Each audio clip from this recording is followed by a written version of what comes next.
Shalom semuanya. Jadi di video kali ini aku nggak tahu, kayak pengen buat video aja gitu. Kayak ada yang pengen aku sampaikan yang memang nggak bisa aku tunda lagi. Jadi ini adalah mengenai dua hal. Sebenarnya ada banyak sih, tapi aku ada buat notes juga biar jangan berantakan nanti ngomongnya. Jadi ada dua hal yang anak-anak muda zaman sekarang semacam gimana ya, menganggap itu sebagai sesuatu yang biasa aja gitu, walaupun itu sebenarnya dosa, sebenarnya itu salah dan tertera di Alkitab gitu. Tapi banyak anak muda yang, ya bukan hanya anak muda aja, tapi ya kita semua manusia pasti pernah melakukannya. Tapi ya memang di sini aku lebih fokuskan ke anak-anak muda, terutama anak muda Kristen, karena kita inilah yang harusnya gini, kita muda, kita masih punya kekuatan, kita masih punya tenaga yang lebih banyak. Jadi seharusnya kita memakai masa muda ini untuk lebih menyebarkan firman Allah, lebih memberitakan kabar baik dan kebenaran Allah gitu. Jadi ada dua hal, yaitu cakap kotor dan berbohong. Dua hal ini sebenarnya salah banget, tapi banyak anak muda yang masih belum sadar betapa seriusnya Tuhan menganggap dosa itu gitu. Jadi pertama-tama aku mau jelasin dulu, seorang hakim yang adil itu bakalan menghakimi seseorang secara adil. Ilustrasinya kayak ini, ada seorang pembunuh, terus ada seorang hakim yang adil. Nah, hakim yang adil pasti akan menghukum si pembunuh ini. Terus hukuman itu kan ya kita bisa kesampingkan dulu hukumannya, yang pasti hukuman kan. Di akhir sebelum dia dihukum, si hakim yang adil ini bilang untuk si pembunuh ini memberikan kata-kata terakhir. Nah, si pembunuh ini bilang, "Maafkan aku hakim yang adil, aku memang membunuh, tapi selama hidupku aku selalu berbuat baik. Aku selalu bersedekah, aku selalu membantu orang saat kesusahan, aku selalu baik kepada teman-temanku." Nah, kalau kita lihat dari perspektif hakim yang adil itu, menurut kalian si hakim bakalan tetap menghukumnya atau melepaskannya? Pasti seorang hakim yang adil akan tetap menghukumnya. Walaupun si pembunuh itu melakukan banyak hal baik dalam hidupnya, tapi di akhir saat kita berada di penghakiman terakhir, yang dihakimi itu adalah dosa, kesalahan kita. Jadi bahkan ada di Alkitab, nanti di akhir bakalan banyak orang yang memanggil Tuhan, Tuhan. Tapi pada akhirnya Tuhan itu ya akan tetap adil. Mau seberapa banyak kebaikan yang kita buat, mau seberapa banyak hal baik yang kita lakukan kepada orang, tapi kalau kita berbuat dosa sekecil pun, ya tetap aja dosa. Nah, ini ada di Matius 7 ayat 21. "Bukan setiap orang yang berseru kepadaku, Tuhan, Tuhan, akan masuk ke dalam kerajaan sorga, melainkan dia yang melakukan kehendak Bapakku yang di sorga." Ayat 22, "Pada hari terakhir, banyak orang akan berseru kepadaku, Tuhan, Tuhan, bukankah kami bernubuat demi namamu, dan mengusir setan demi namamu, dan mengadakan banyak mukjizat demi namamu juga?" Ayat 23, "Pada waktu itulah aku akan berterus terang kepada mereka dan berkata, aku tidak pernah mengenal kamu, hanyalah daripadaku, kamu sekalian pembuat kejahatan." Nah, dari nats ini udah jelas kalau ya pada akhirnya di penghakiman terakhir, ya gini, bukan mengenai berapa banyak kebaikan yang kita buat selama hidup kita yang akan menentukan apakah kita akan selamat dalam kehidupan kekal kita atau kita masuk neraka. Tuhan Yesus itu benar-benar serius dengan dosa, nggak main-main gitu. Upah dosa itu maut, upah gitu, upah. Karena itulah Tuhan Yesus rela mati di kayu salib, dan kata terakhir yang dia katakan adalah sudah selesai. Artinya upah kita yang seharusnya kita terima atas dosa-dosa kita, yaitu kematian, dia sudah mengambilnya, sudah membayarnya gitu. Membayarnya secara cuma-cuma, dan Tuhan Yesus hanya minta kita ikuti Dia, percaya 100% kepada Yesus, kita serahkan hidup kita, tidak berbuat dosa, meminta pengampunan, kita terus hidup dalam terang dan menjadi terang gitu. Jadi aku sebagai anak muda Kristen, aku pengen ngebagiin ini ke kalian juga, terutama yang juga anak muda, agar kita bukan menjadi seorang Kristen yang enggak hangat, enggak dingin. Itu ada, maaf aku lupa dari mana, tapi kalau di Inggrisnya itu bilang lukewarm gitu. Dia enggak panas, enggak dingin, jadi kayak di tengah-tengah gitu. Jadi kita sebagai seorang Kristen, ya kita harus benar-benar kita mau ikut atau enggak gitu. Jangan di tengah-tengah.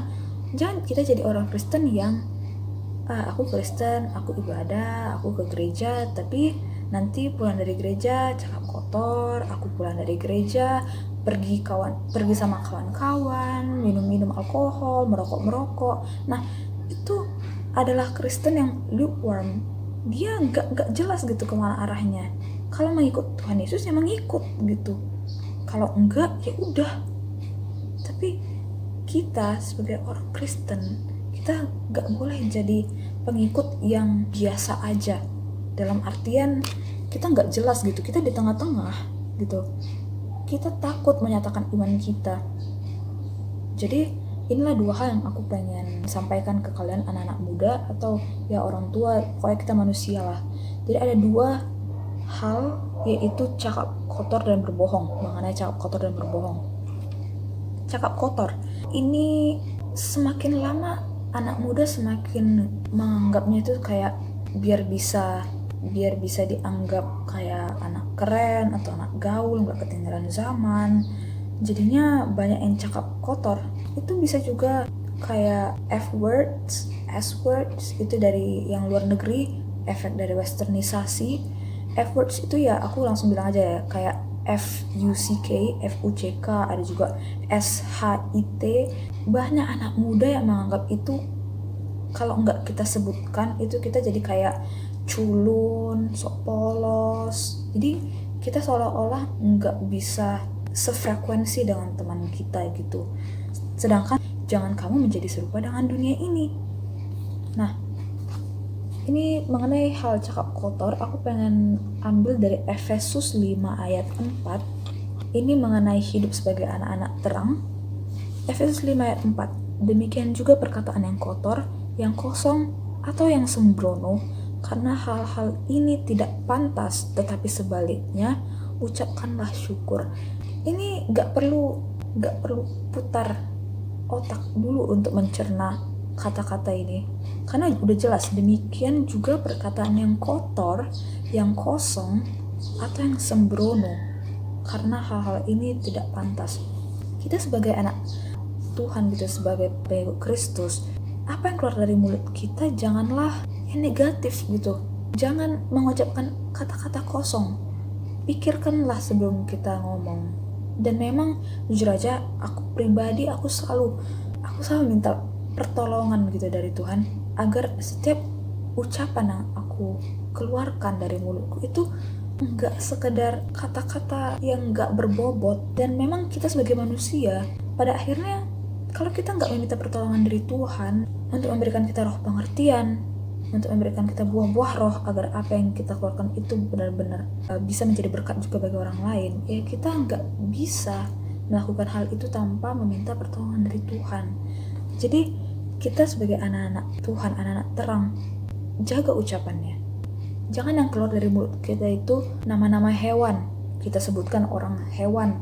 Jangan kita bilangnya, contoh ya, ini OMG ya.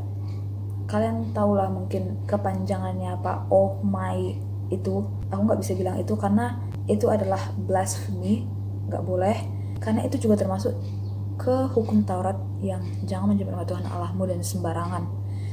Jadi kita sebagai anak-anak Kristen, pengikut Kristus, kita jangan mengucapkan hal-hal yang gak sepatutnya. Cakap kotor, menyebut nama Tuhan Allah dengan sembarangan, mengejek orang, omong kosong, ucapan kita gak berbobot. Ya, pastikan hal-hal yang keluar dari mulut kita itu adalah ucapan syukur, hal-hal baik yang bisa mendatangkan berkat gitu.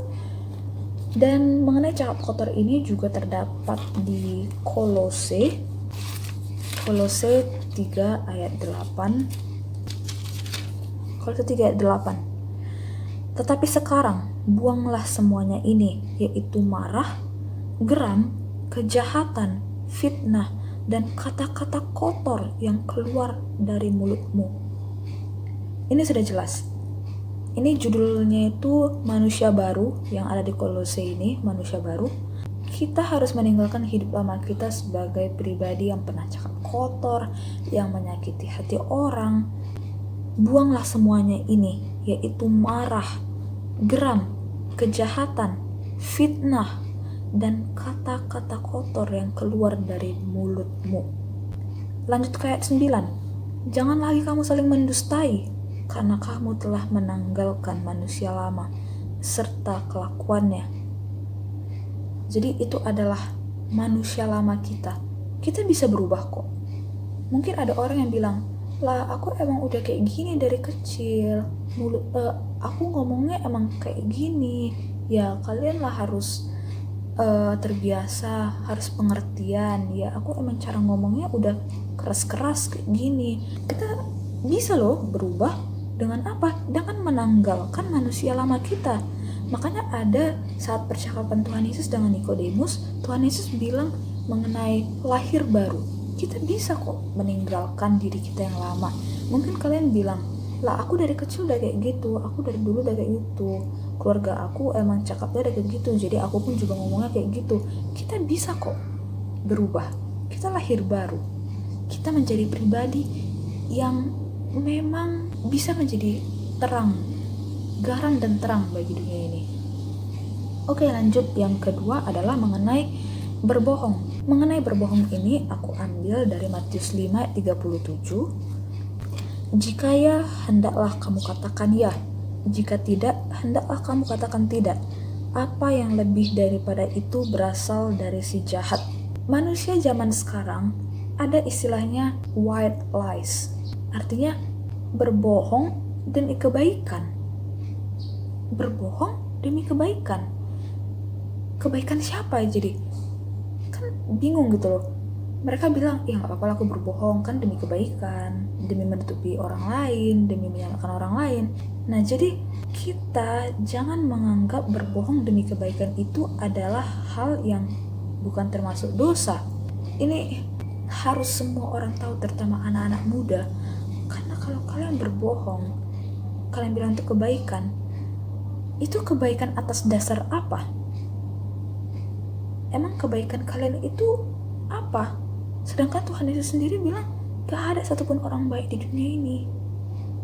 Jadi kebaikan kalian atas standar apa?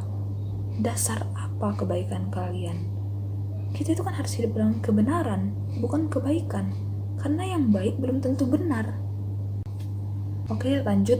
Tadi memoriku udah habis. Ini tinggal ya beberapa menit lagi bisa menampung HP-ku. Jadi mengenai kebohongan ini, kita jangan memakai alasan-alasan duniawi untuk kompromi dengan dosa. Ya, kita mungkin mau menutupi kesalahan kawan kita, tapi kita berbohong, kita berdosa. Dan namanya dosa tetap dosa. Jadi, jelas-jelas, jika ya hendaklah kamu katakan ya, jika tidak hendaklah kamu katakan tidak. Apa yang lebih daripada itu berasal dari si jahat. Jangan kita menggunakan alasan-alasan dunia untuk kita berbuat dosa. Tuhan Yesus bilang, jika ya hendaklah kamu katakan ya. Apa yang keluar dari mulut kita ini, jangan hal-hal dusta, jangan hal-hal bohong. Biarlah kita hidup dalam kebenaran, bukan kebaikan. Aku masih ingat khotbahnya Pastor Philip Mantova. Misalnya ada seorang sakit perut, aku mau membantu dia sakit perut, tapi aku kasih obat sakit kepala. Apakah aku baik? Ya aku baik, karena aku membantu. Tapi apakah aku benar? Ya nggak benar dong, penanganannya nggak benar. Jadi sama halnya, kita melakukan hal yang baik bukan tentu itu benar. Apa yang baik menurut dunia belum tentu benar di hadapan Allah. Jadi biarlah yang keluar dari omongan kita ini, yang keluar dari mulut kita ini adalah hal-hal yang benar. Jangan kita berbohong, mau itu untuk kebaikan atau untuk melindungi orang. Kita masih punya banyak cara untuk menyatakan sesuatu, tapi jangan kita sampai jatuh ke dalam dosa berbohong. Mau berbohong untuk kebaikan lah atau apalah, tetaplah dosa. Jadi semoga dari video ini kalian bisa lebih diperbaharui, karena aku juga pengen kita semua selamat dan menjadi anak-anak terang. Kita gak kompromi dengan dosa, kita menjadi seorang Kristen yang memang benar-benar Kristen, yang gak di tengah-tengah, bukan Kristen yang istilahnya, yang gak dingin, gak panas, ya lukewarm gitu. Nanti aku coba sertakan bahasa Indonesianya di sini. Ya semoga kita bisa menjadi anak-anak Tuhan yang memang memberitakan kabar bahagia, memberitakan Injil bagi dunia. Sampai jumpa di video selanjutnya. Shalom.